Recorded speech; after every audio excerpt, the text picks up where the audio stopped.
사랑으로 감싸는 일이다. 사랑은 언제나 부드럽지만 그 안에는 놀라운 힘이 있다. 꽃이 피고 바다가 밀려오는 방식처럼 몰입은 사랑의 리듬을 닮았다. 몰입의 첫걸음은 나를 믿는 것, 의심보다 신뢰를 선택하는 순간, 집중은 자연의 호흡처럼 흐른다. 반복은 진심의 증거다. 매일의 루틴 속에서 나는 나를 다시 닫고 다시 만난다. 몰입은 단단해지는 훈련이 아니라 부드러워지는 지혜다. 몰입의 끝은 성취가 아니라 평화, 그리고 그 평화는 나를 믿은 시간의 보상이다. 몰입은 노력의 끝이 아니라 사랑의 시작이다. 몰입은 사랑의 기술이다. 나를 믿는 훈련. 나는 오늘도 나를 정리한다. 깨끗이 쓸고 비우는 삶의 철학. 나는 오늘도 나를 정리한다.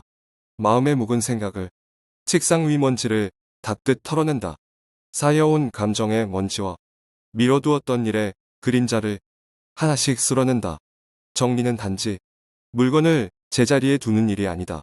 그것은 나를 내 자리로 돌려놓는 일이다. 흩어진 마음을 모으고 불필요한 욕심을 내려놓는다. 내 안에 질서를 세우는 행위다. 깨끗하게 쓸고 공간을 비워두면 새로운 바람이 들어온다. 새 아이디어가 자라나고 내일의 의욕이 잎을 틔운다.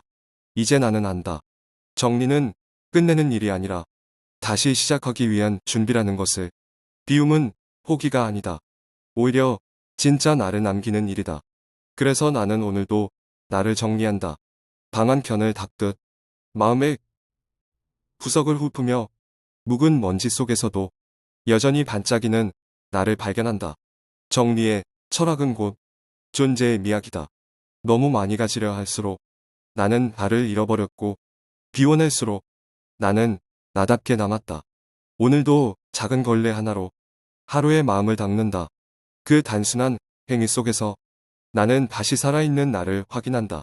정리는 완벽함이 아니라 지금 이 순간을 사랑하는 태도다. 1. 정리는 공간의 행위가 아니라 존재의 수련이다. 책상 위 먼지를 닦는 일은 곧 마음의 생각을 정리하는 일이다. 바깥의 행동과 안쪽의 정화가 하나의 루틴으로 연결된다. 정리는 나를 다시 제자리로 돌려놓는 회복의 의식이며 흩어진 나를 나에게로 되돌리는 행위이다. 1. 비움은 잃는 것이 아니라 진짜 나를 남기는 일이다. 비움은 결핍이 아니라 존재를 정지하는 과정이다. 불필요한 욕심, 넘치는 감정, 타인의 시선을 덜어내는 그 순간 마침내 가장 나다운 나와 마주하게 된다. 비움은 포기가 아니다라는 문장은 현대인의 불안과 완벽주의를 고요하게 치유한다. 3. 반복은 몰입의 루틴이며 사랑의 표현이다. 매일의 청소와 정리는 지루한 반복이 아니라 사랑의 리듬을 훈련하는 시간이다. 작은 걸레 하나로 하루의 마음을 닦는다는 표현은 자기 자신을 부드럽게 돌보는 몰입의 이미지이다. 정리는 곧 자기 신뢰와 자기 사랑을 실천하는 몸의 언어이다. 4. 정리의 끝은 완벽이 아니라 평화다. 정리는 완벽을 향하지 않는다. 지금 이 순간을 사랑하는 태도로 완성된다. 청소와 비움은 삶을 통제하는 기술이 아니라 마음을 순환시키는 숨결이다. 그 순환 속에서 평화는 노력의 결과가 아니라 살아가는 자연스러운 호흡이 된다. 내일의 다온에게 보내는 편지. 괜찮아. 오늘도 충분했어. 오늘 하루도 수고했어. 끝까지 버텨준 나에게. 지금은 부드럽게 말을 건네본다. 괜찮아. 오늘도 충분했어. 완벽하지 않아도 괜찮고, 조금 미뤄도 괜찮고, 잠시 멈춰 서도 괜찮아.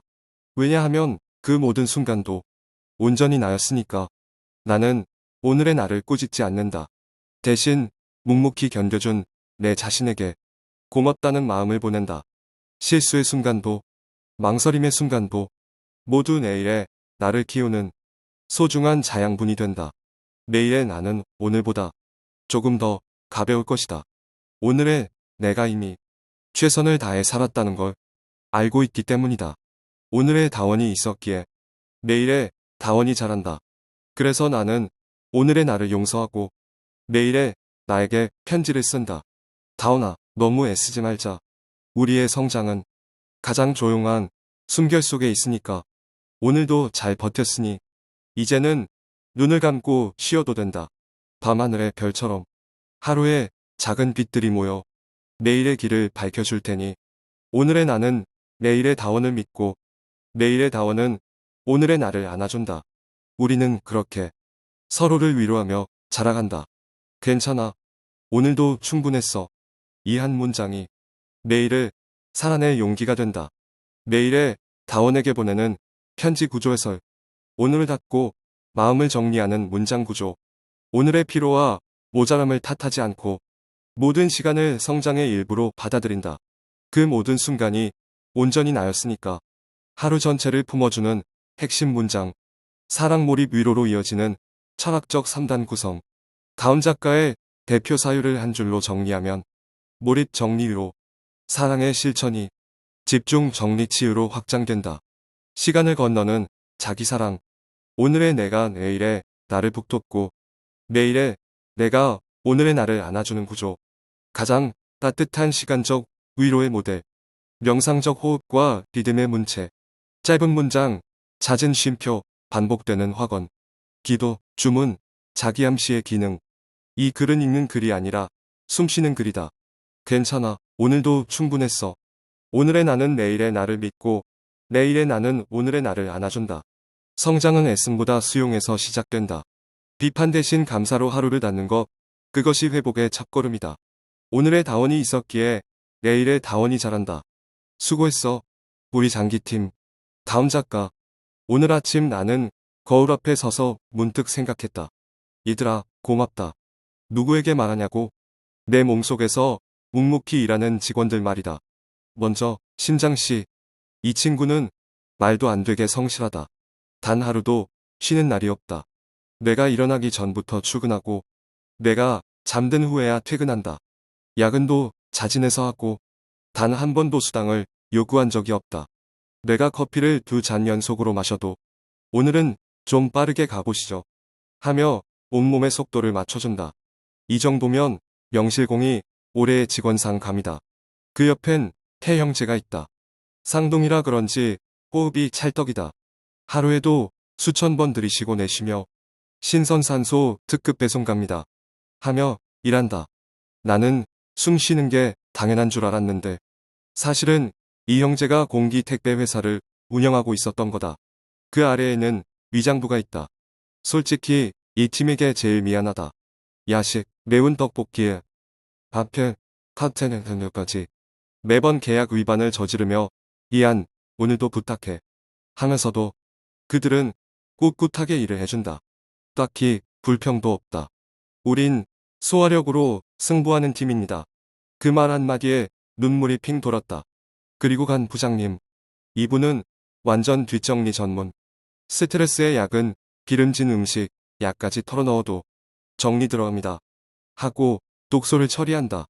단 한마디 볼멘 소리도 없다. 내가 자는 동안에도 청소 중이다. 진정 숨은 청소 달인. 신장은 물류팀이다. 오늘 수분 배송 몇 리터로 할까요?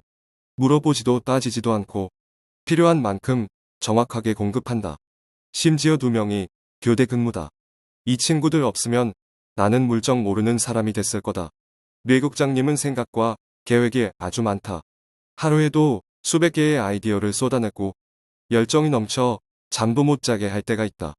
그래도 고맙다. 생각이 많다는 건 살아있다는 증거라며 스스로 감사 훈련까지 시킨다. 내일은 위장을 위해 커피 한 잔 줄여보자. 정말 현명한 상사다. 피부과장님은 외교 담당이다. 세상과 제일 먼저 맞닿아 있으니까. 추우면 보습 추가요.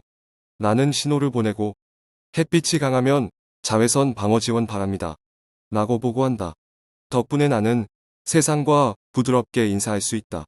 이렇게 내 아내 동료들은 하루도 빠짐없이 각자의 자리를 지키며 일해준다. 그래서 내가 오늘도 웃고 걸을 수 있다. 솔직히 나는 CEO도 아니고 사장도 아니다. 내 몸속 회사의 단 한 명뿐인 감사 담당자일 뿐이다. 내 몸은 말없이 불평 없이 오직 나를 살리기 위해 움직인다. 이 얼마나 아름다운 조직인가. 그래서 오늘 나는 결심했다. 우리 직원들에게 보너스를 주자. 커피 대신 물 한 잔 더. 야식 대신 휴식 1시간 더. 불평 한 줄 대신 감사 한 줄 더. 그게 내가 줄 수 있는 최고의 보상이다. 우리 몸의 장기들도 누군가의 사랑을 원한다. 그 상은 바로 감사라는 이름의 휴식으로 줄 수 있다. 다음 작가. 말하는 대로 뇌는 디자인한다. 말은 뇌에게 내리는 설계 명령이다. 사람이 하는 말은 공기중으로 사라지지 않는다. 뇌가 실행해야 할 구체적인 작업 지시가 된다. 나는 할 수 있어라고 말하면 뇌는 그 말을 해석하고 신경회로를 실행 모드로 전환한다. 즉, 말은 단순한 소리가 아니라 삶의 설계도를 그리는 신호다. 반복된 말은 뇌의 신념이 된다.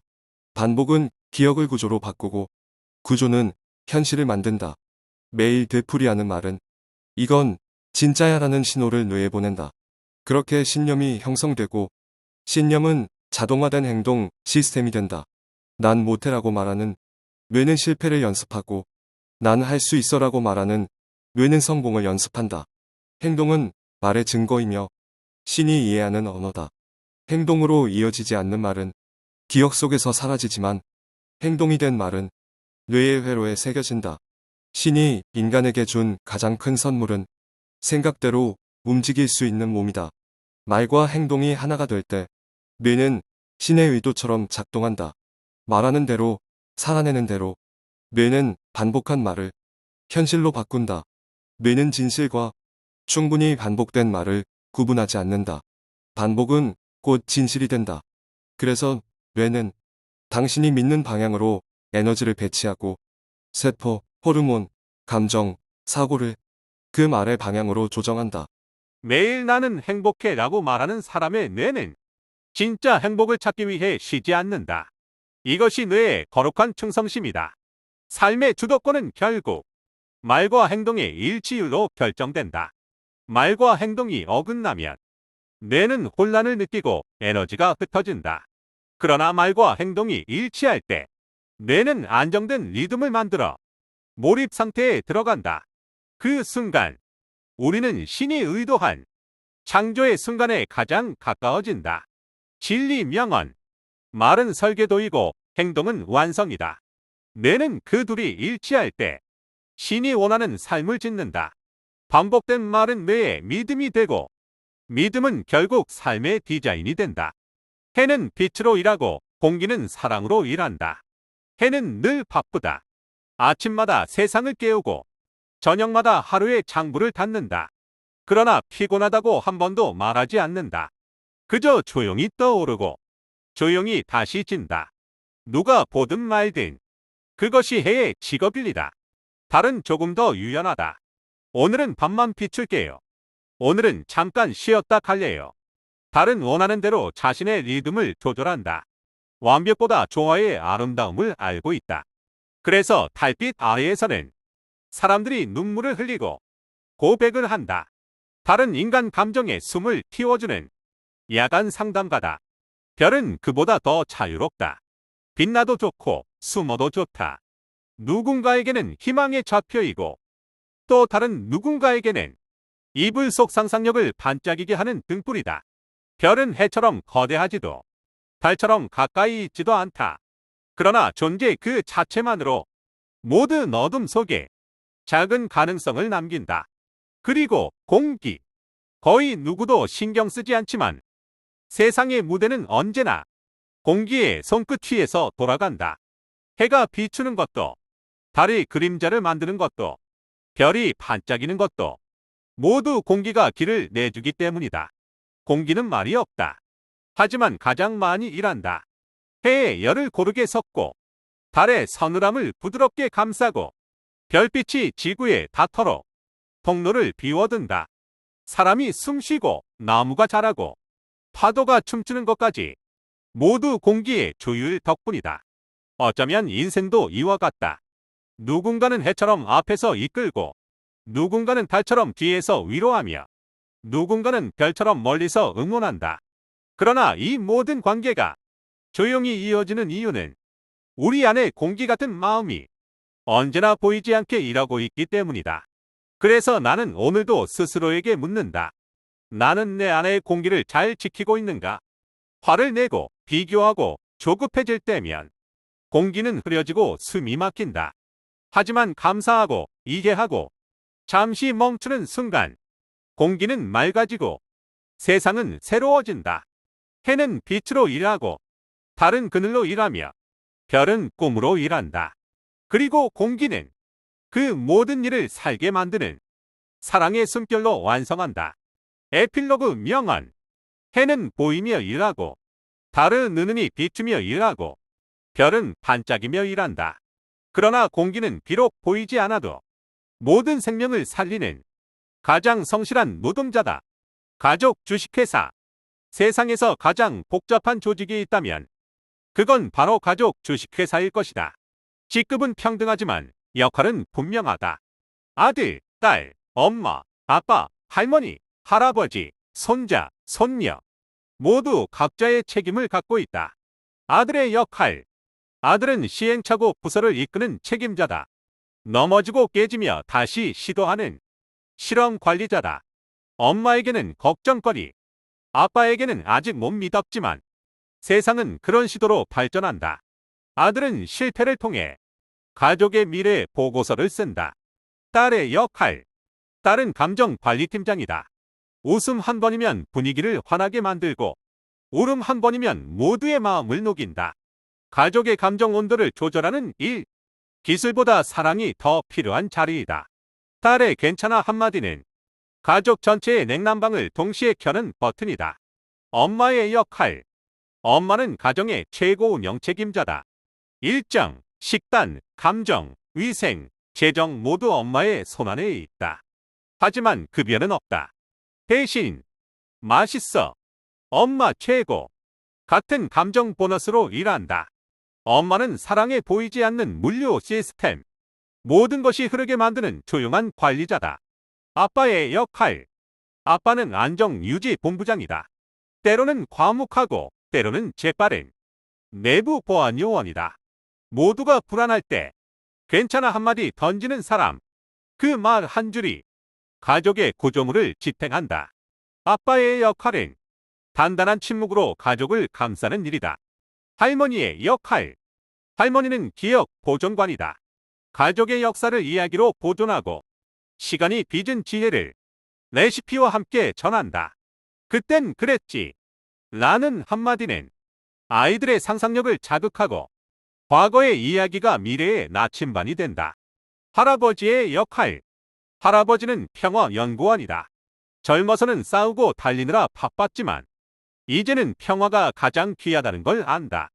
그래서 말보다 눈빛으로 가르친다. 조급해하지 말아라. 모든 건 때가 되어야 읽는다. 그 말은 적절한 순간을 기다릴 줄 아는 기술이다. 손자, 손녀의 역할.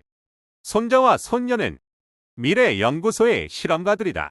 그들의 웃음은 가족의 피로를 녹이고 그들의 질문은 세상의 틀을 흔든다. 할아버지, 하늘은 왜 파래요? 질문 하나가 우주를 다시 열어젖힌다. 아이들은 호기심으로 세상을 새로 쓰는 일을 한다. 결론. 이렇게 보면 가족은 하나의 거대한 생명체다. 아들은 도전으로, 딸은 감정으로, 엄마는 사랑으로, 아빠는 책임으로, 할머니는 지혜로, 할아버지는 평화로, 손자, 손녀는 호기심으로 각자의 역할을 다하며 살아간다. 그리고 이 모든 것을 잇는 건 서로를 향한 존중과 유머 한 스푼이다. 진리 명언. 가족은 각자 역할이 다른 하나의 심장이다. 뛰는 방향은 달라도 결국 사랑이라는 피가 같은 곳을 돈다.